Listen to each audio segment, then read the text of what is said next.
Limonad Beach is a place of pilgrimage. Preachers from the most distant parts of the country come here to perform Guinea ceremonies and beseech the favor of Azuli, Mother Earth, the goddess of love, who is identified in syncretism with the Virgin Mary.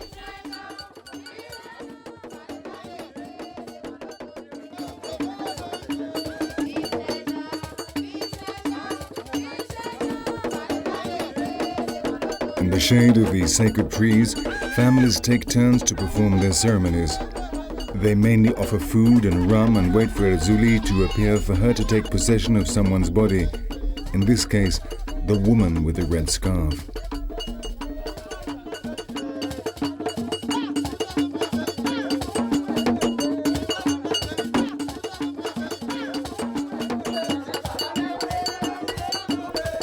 Azuli likes to flirt and seduces people without distinguishing between sexes.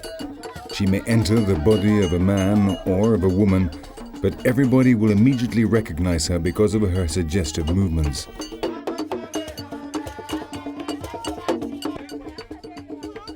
Each preacher recognizes different beings in this procession.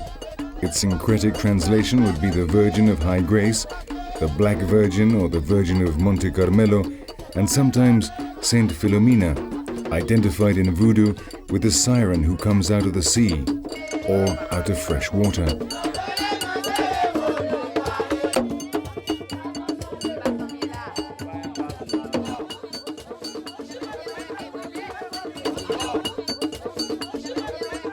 Other participants also go into deep trances. People help them and respect them, as in these movements their souls are outside their bodies. The luas or spirits have taken over their bodies in order to express their wishes. During these processions there are frequent displays of the protection conferred on them by the influence of the deity that dwells inside them.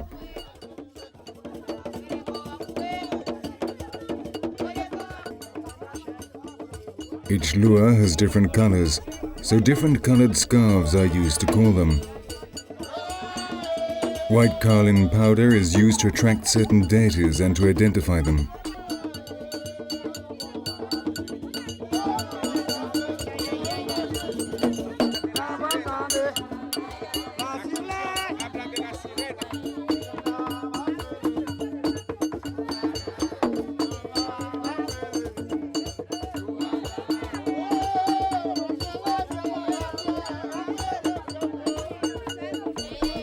Azuli has just recognized one of her followers by the rings that adorn his hands.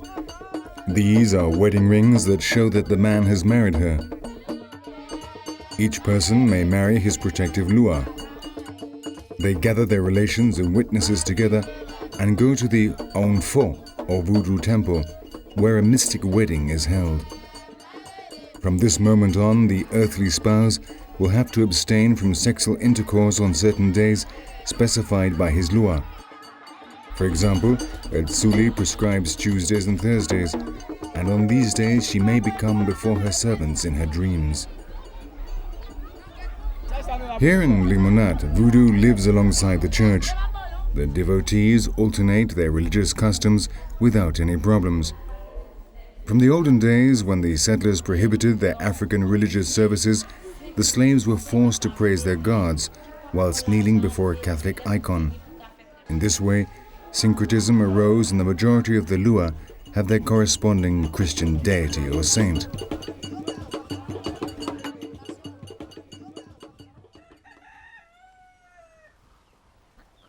Flags announce that this is a sacred place, a room where spirits dwell. This is Josephine's house. Her lua friend revealed to her in a dream how she would paint her yard in order to favor an encounter with the spirits that live in these trees.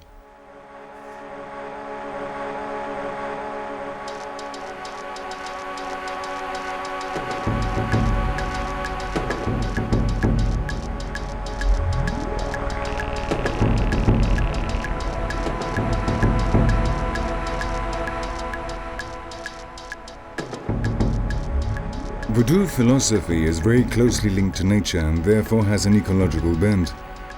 Nobody dares to cut down trees as these are normally inhabited by spirits, and especially Loco, the protector of the woods.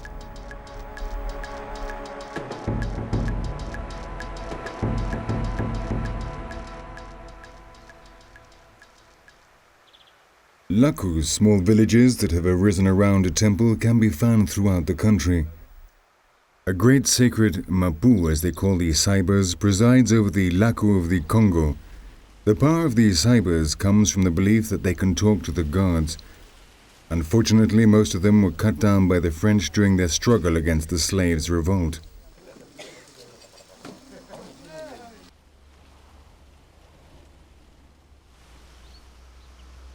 The Lakus are self-sufficient population cells. Work is communal as the product obtained from the work.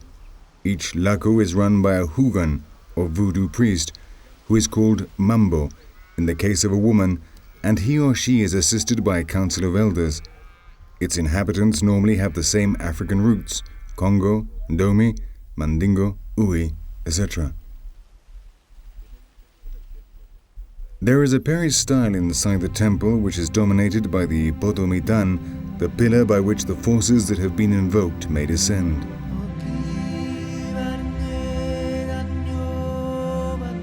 The altar reflects once again the syncretism of this religion, which was born in times of war, but now keeps its machetes buried as a sign of peace.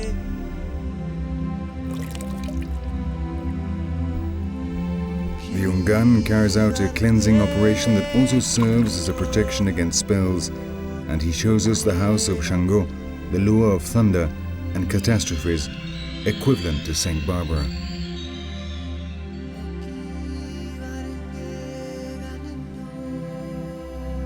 This other Laku is Domi. Its architecture takes us to another African region from which the Yoruba deities, the Orekshas, departed.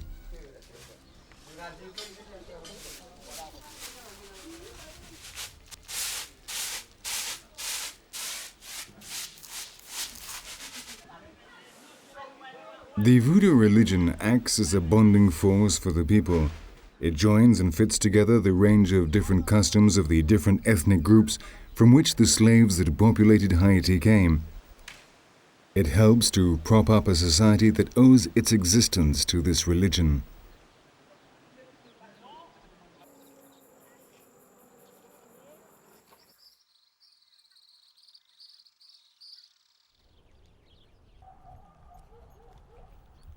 Other sacred places include the lagoons where the spirits that clean, heal, and bring luck to believers live.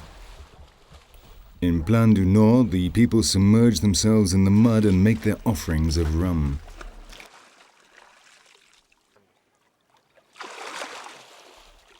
Wearing the large straw hat that characterizes the Lua Saka, Fido Pascal, a well-known journalist and veteran of the struggle for freedom of his people against the previous regime, acts as a guide for us. Thanks to him, we were able to discover the real voodoo and avoid the countless obstacles placed in our way by the mafia that limits and sells access to this religion to foreigners.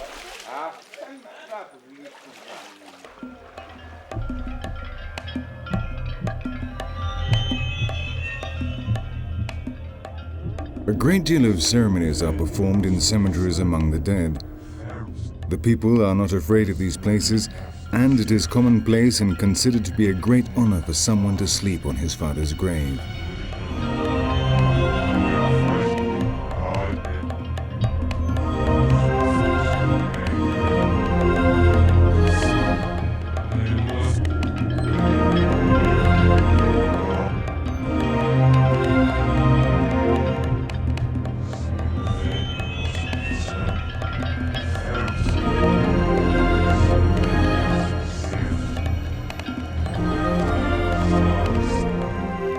The tomb of Baron Samedi, the king of the dead, can be found in all cemeteries, although in some it can only be identified by the people from the village to stop outsiders using the cemetery for their own voodoo acts. Normally, it can be recognized by its large cross and where the first burial was made. Tonight we are witnesses to an expedition made by Hungan from Artibonito, the region of Haiti with the strongest magic.